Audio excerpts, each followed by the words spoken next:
Tugas Kementerian Keuangan ini adalah mendesain, menyusun, kemudian menjalankan dan mengoperasionalkan sebagian besar dari APBN kita. Karena Undang-Undang Keuangan Negara dan Undang-Undang Perbendaharaan nomor 17 tahun 2003 dan Undang-Undang nomor 1 tahun 2004 mengenai perbendaharaan semuanya berpusat di Kementerian Keuangan. Kemudian yang terkait pertama mengenai pemodifikasi dari program pemerintah yang secara konsisten dijalankan, dan kemudian ketika kita menjalankan APBN berdasarkan Perpres dan berdasarkan Perpu nomor 1 yang menjadi Undang-Undang nomor 2 tahun 2020, kita mengalami modifikasi dan meredesain. Pemerintah sekarang lebih banyak melakukan investasi. Skema investasi yang dilakukan oleh pemerintah di dalam BUMN ini memilih program investasi, dan saya tidak ingin kasus di mana BUMN kita diberikan dana investasi tetapi mereka tidak mampu untuk mengembalikan dana investasi. Kalau skenario dan judulnya itu investasi, tentunya kita harus jelas apa yang menjadi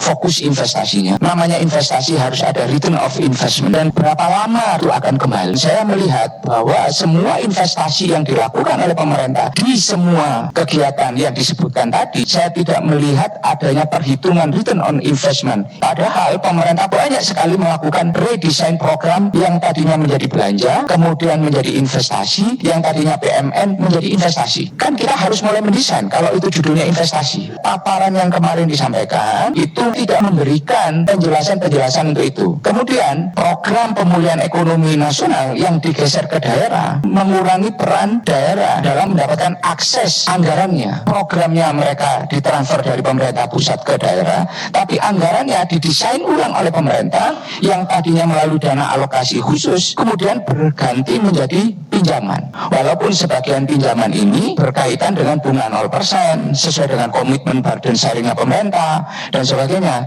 tetapi kaitan dengan bunyi dalam bentuk pinjaman dan kemudian pemerintah daerah harus tanda tangan skema pinjaman dengan pemerintah pusat, ini kan menjadi sebuah skenario yang berbeda sekali, di mana pemerintah harus berkewajiban memberikan anggaran terhadap pelaksanaan kegiatan dan tanggung jawab pemerintah pusat yang dialihkan ke daerah. Berikutnya, siapa yang mengoperatori pinjaman daerah itu? Pinjaman kan harus ditaruh dalam sebuah entitas tersendiri dan baru ditransfer ke pemerintah daerah. Pengaturan yang seperti ini akan mengganggu siklus kita dalam berhubungan antara pemerintah pusat dengan pemerintah daerah. Tadi sangat menarik Bu Menteri menyampaikan bahwa Komisi 11 untuk segera menginisiasi atau memasukkan di dalam prolegnas mengenai keuangan pemerintah pusat dan daerah. Dan skenario seperti ini kalau menurut saya harus dibicarakan lebih detailnya. Jangan sampai kemudian pemerintah daerah terdegradasi kualitas penerimaan mereka, sementara kewajiban mereka tidak berkurang sama sekali, bahkan bertambah dengan adanya COVID tersebut. Terkait dengan RAKL ini Bu Menteri, ada beberapa momentum besar transformasi yang harus kita manfaatkan sekali. Kita sangat memahami bahwa situasi saat ini penerimaan negara yang optimal itu akan sulit karena situasi ekonomi makronya, situasi bisnisnya, situasi sektor real yang tidak memadai. Tetapi ini sebenarnya adalah momentum terbaik kita untuk melakukan upaya transformasi. Sama ketika tahun 70-an menjelang tahun 80, ketika Indonesia yang pada saat itu sangat mengandalkan dari penerimaan minyak, kemudian terjadi pulpung dan kejatuhan minyak yang begitu luar biasa, akhirnya melakukan transformasi sistem official assessment menjadi self assessment. Minyak yang tadinya menjadi tulang punggung penerimaan negara digeser menjadi penerimaan dari sektor pajak. Saya tidak melihat ketika pajak ini sudah menjadi sumber penerimaan utama kita, ini kita tidak menemukan apa yang menjadi program di dalam RAKL ini. Kalau kita bicaranya transformasi, Presiden sudah mengingatkan kita untuk melakukan lompatan. Kita tidak pernah disajikan hasil koordinasi antara DJA, penerima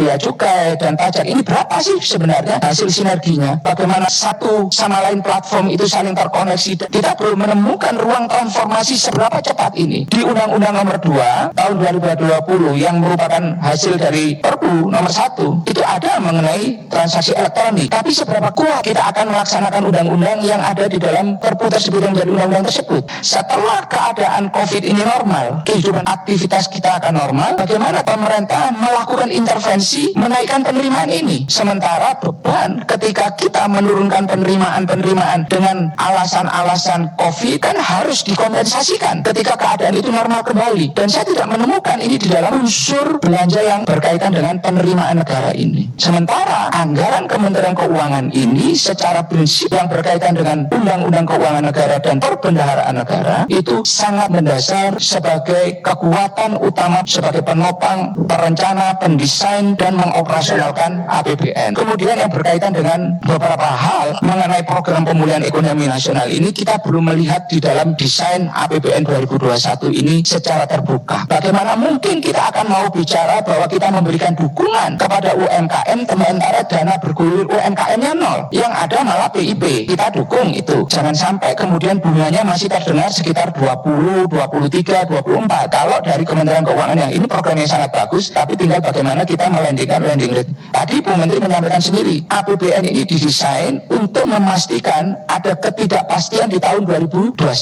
Tentunya kalau itu belum bisa diselesaikan, program pemulihan ekonomi yang berpihak pada program kesehatan, bantuan sosial, UMKM, dan korporasi ini kan harus tetap berjalan. Pemerintah seberapa serius? Walaupun sejak awal pemerintah sudah mulai dengan Bank Indonesia sudah menyampaikan secara terbuka bahwa pembiayaannya burden sharing akan tetap berjalan sampai 2022.